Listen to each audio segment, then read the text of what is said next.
Thank you so much, Thor. Joining us this morning, friend of BT, Dr. Shimi Kang. Welcome to BT. Good morning. Special message this morning for all of you smarty pants. Sure, you've got cognitive intelligence, but do you have emotional intelligence? And we're going to learn first, what is it? Well, I say it's the secret sauce of success. It's one of these things that we all know, but we don't know. The word emotional intelligence isn't heard of by a lot of people. Some people have.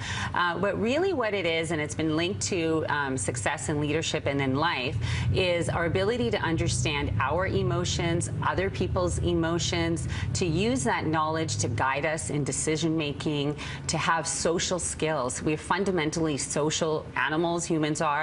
And if we have the ability to connect on an emotional levels with others, to inspire others, to lead others, it can lead to success in all aspects, personal and professional aspects of life. So when I hear you say all that, I immediately go, okay, I think I might be emotionally intelligent, but meanwhile, online, if I ever do the IQ tests, I fail them. So what's more important, emotional intelligence or just a general cognitive ability? Well, we need both in life. The IQ is technical skills and memorizing things and holding knowledge in our head, and that is important, but that's becoming increasingly less important with internet, and we can look up the answers. What we need more of as the world is changing more into a modern era where we have access to knowledge is how we use that knowledge. How do we connect with people? How do we inspire people? And how do we motivate ourselves? So I researched this quite a bit in my book, The Dolphin Parent, and what I found people saying is like, you know what, for example, I had an engineer CEO saying, I've never fired an engineer for lack of technical skill. They can figure that out,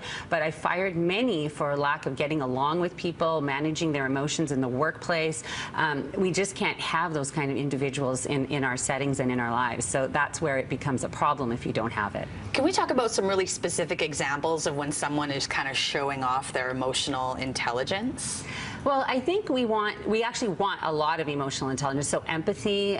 If you've ever been to maybe a store or you worked with anyone who you felt just got you, who was present, who you felt was likable, you walked away thinking that, wow, that person really made me feel important or special. That would be someone who has emotional intelligence. They found a way to connect. I have a couple friends who are those people who, no matter who they're meeting, they always make that person feel like they are the most important person in that moment. And that is emotional intelligence, then connecting with that person, seeing what they need in the moment.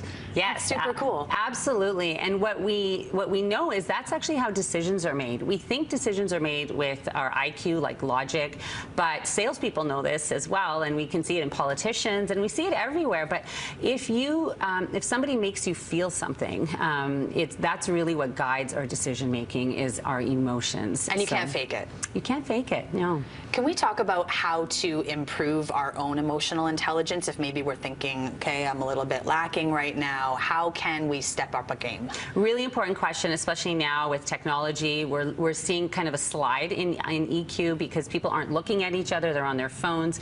Young people are growing up without the social skills. So there are specific ways to improve it. I think just being out there, having conversations, especially with diverse people, making an effort to get out of our comfort zone. So talking to people of all ages, of all different ethnic groups, cultural groups, being curious about people in a non-judgmental way. All of that helps us practice our EQ. And also mindfulness, so just taking some time to be quiet and tap into your own emotions and figure out what's going on inside. Am I angry? Am I upset?